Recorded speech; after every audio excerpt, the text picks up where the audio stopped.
Hello everyone, welcome to Achievers Academy. In this video, we'll try to solve other UPSC exam questions like your questions from CDS exam 2021, CISF exam, and NDA exams. Like, what is the aim of this video series? Is UPSC, like these questions from these exams are important for your UPSC exam also, UPSC 2021. UPSC will not ask directly from these questions, but can ask question related to this exams. Okay, so we'll try to solve these questions from other exams of this UPSC from your CDS, EPFO, and the CISF. Okay, we'll try to solve all these questions. First, we'll discuss questions from CDS exam 2021.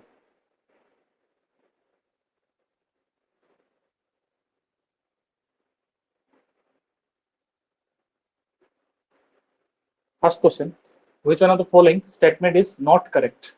Okay, it is asking about the incorrect statement. Statement 1, option A, that is real GDP is calculated by valuing outputs of different years at common price. Potential GDP is the real GDP that the economy would produce if its resources were fully employed. Option C, nominal GDP is calculated by valuing outputs of different years at constant prices. And option D is real GDP per capita is the ratio of real GDP divided by population. Okay. Pause the video and try to solve the answer. I hope you tried, and the correct option is option C. Nominal GDP is calculated by valuing outputs of different years at constant price. In nominal GDP, we are not taking the constant price. Let us discuss about this GDP, real GDP, and nominal GDP in bit detail. First of all, GDP is the market value of all the goods and services produced by the economy in a given year. Okay, so it is a market value. Remember this fact. It is a market value of all the goods and services produced by an economy in a given financial year. Okay, GDP can be calculated by different methods, like your production method, gross value added method, and expenditure method. After calculating this GDP, you will get the nominal GDP. Okay, so the nominal GDP is nothing but the GDP in the current market price. Okay, so whatever GDP you are getting based on your current market price, that will be called as nominal GDP. And nominal GDP per capita is nominal GDP per population of the nation. Okay, but we have to convert that nominal GDP into real GDP. So for doing that, we have to divide nominal GDP with your GDP deflator. Okay, so in this case, real GDP is nothing but the GDP with a constant market price that we are comparing with your base year. Like in our country, the base year is fixed as 2011-12. So nominal GDP is GDP at current market price, and then your real GDP is fixed with your base year. Okay. So if we consider, if we see this option C, then option C is telling that nominal GDP is calculated by valuing outputs of different years at constant prices. No, it is not constant price. It is the market price. So they are asking which one of the following statement is not correct. So this is the incorrect statement. Second question. The mismatch in the regional or occupational pattern of job vacancies and the pattern of worker availability results in structural unemployment, disguised unemployment, altered unemployment, cyclical unemployment.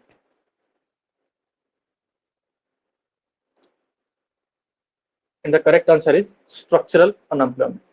Okay.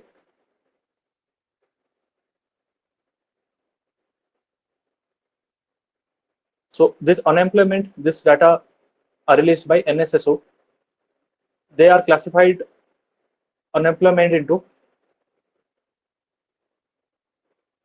disguised unemployment, seasonal unemployment, structural unemployment, cyclical unemployment, technological unemployment, and your frictional unemployment, and vulnerable unemployment.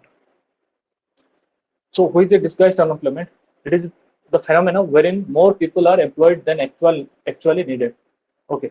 So, suppose say in a field there is a requirement of 5 people, but there are 10 people in the field. So, other 5 people are disguised. So, that is called disguised unemployment.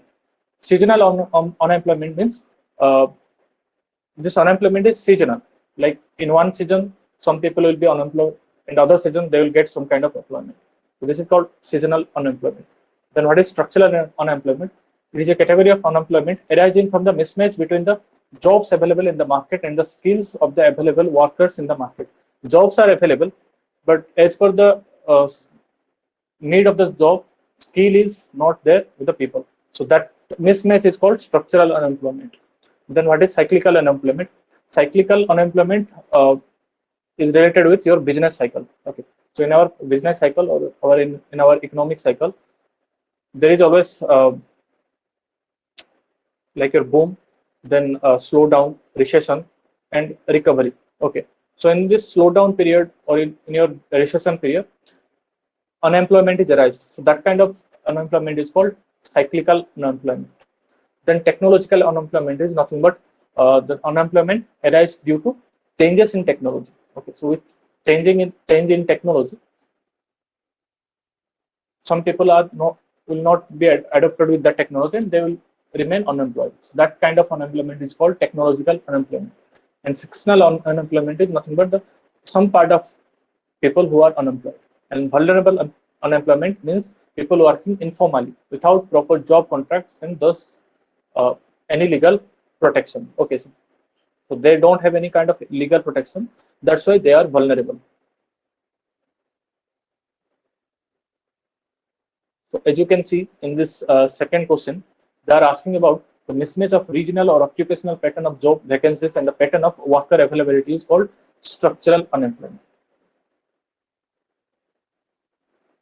The situation in an economy, the third question is the situation in an economy which is growing slowly along with rapid inflation. It is called stagnation. Okay.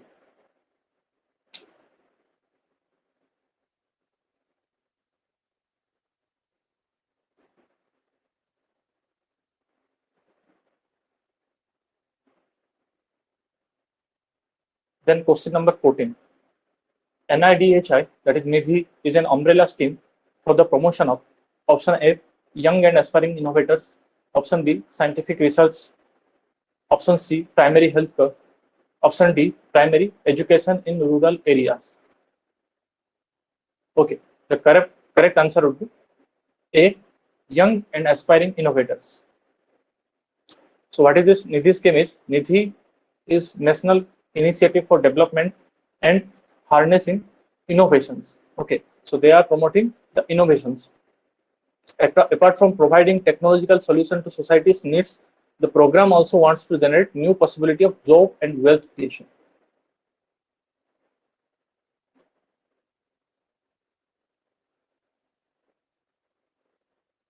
So there are various stakeholders in this Nidhi scheme, that is government, your central government, state government, academic institutions, mentors, angel investors, financial institutions, industrial experts, like there are many other stakeholders in this scheme. So there are various components of this scheme. There are 8 components of the schemes. So the first is Nidhi GCC, that means Grand Challenges and Competitions for Scouting Innovations. Nidhi promoting, that is your Prayas. Nidhi Prayas means promoting and accelerating young and aspiring innovators. And third is your Nidhi EIR, that means Entrepreneur in Residence, support system to reduce risk. Startup Nidhi, Nidhi Technology Business Incubator, Nidhi Accelerator, fast tracking a startup through focused intervention, Nidhi Seed Support System, providing early stage investment. Okay, so remember this fact. Nidhi Center of Excellence, world class facility to help startup go global. Okay, so this is not only promoting startup in India only, they are aiming for the global level also. So Nidhi scheme is nothing but they are promoting uh, startups through various innovations. They are promoting innovations. So the correct option would be young and aspiring innovators. The Saubhagya scheme aims at universal. Option A, LPG connection. Option B, household electrification. Option C, primary school education. Option D, public health insurance. And the correct option answer is your household electrification.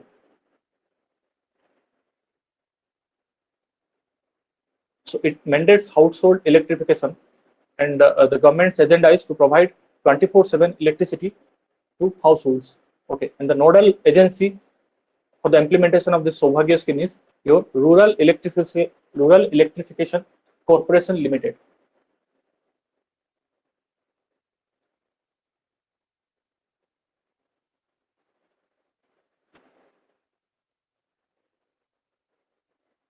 Mission Indradhanush aims at option A, reducing child deaths due to pneumonia. Option B, reducing the impact of rotavirus. Option C, elimination of maternal tetanus. Option D, full immunization of children. The correct answer is option D, that is full immunization of children. Let us talk in bit detail about this mission Indradhanush.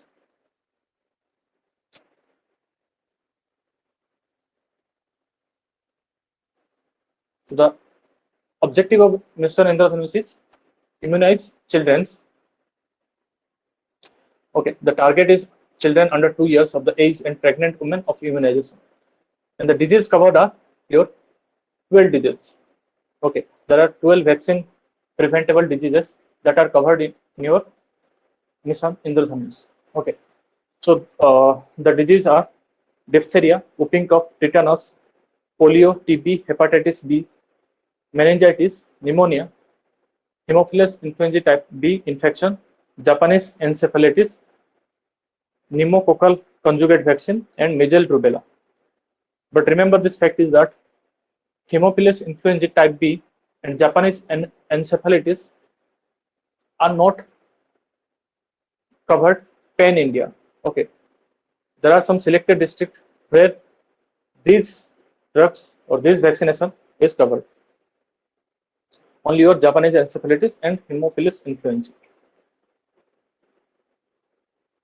So there are various steps or there are various parts of this mission Indradhanush, like mission Indradhanush 1.0, which was launched in 2017, and the aim is to give immunization to your urban areas.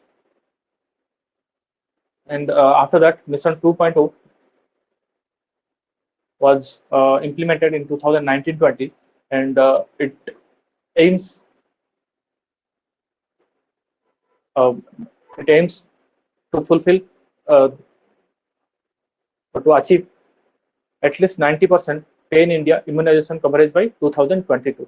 And recently, in this COVID-19 situation, to fight with COVID-19, government released a IMI, that means Intensified Mission Indradhanush 3.0.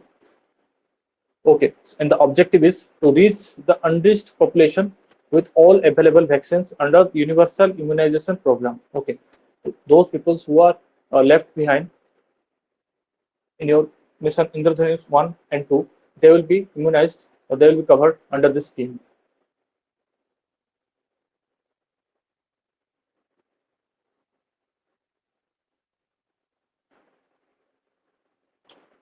Question number 17. Which of the following statements about the DDU JKY is not correct? Okay, so they are asking about incorrect statement. Option A, it is a skill training program. It is for rural youth from poor families. Its objective is placement in wage employment. It relies entirely on skill training by government agencies. And the correct answer is it relies entirely on skill training by government agencies. So what is this DDY JKY is? It is your Deen Dayal Upadhyaya Gramin Kaushalya Yojana. It is a centralized sponsored scheme announced in 2014, and it is a part of your National Rural Livelihood Mission. It has two objectives.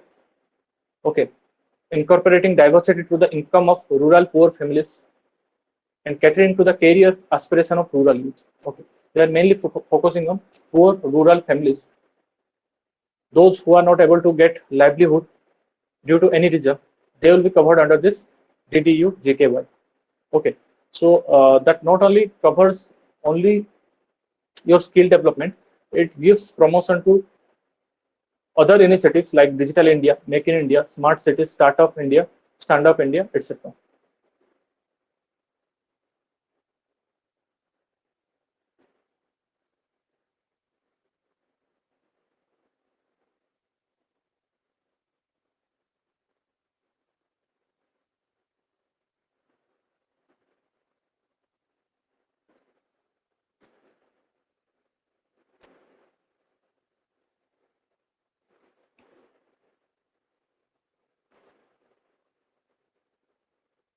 Next question: which one of the following is not a function of money?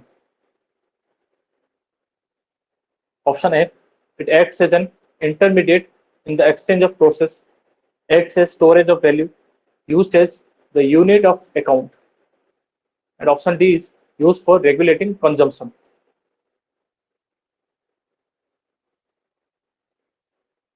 Your correct answer is option D, that is used for regulating consumption. Okay, this is not the function of your money.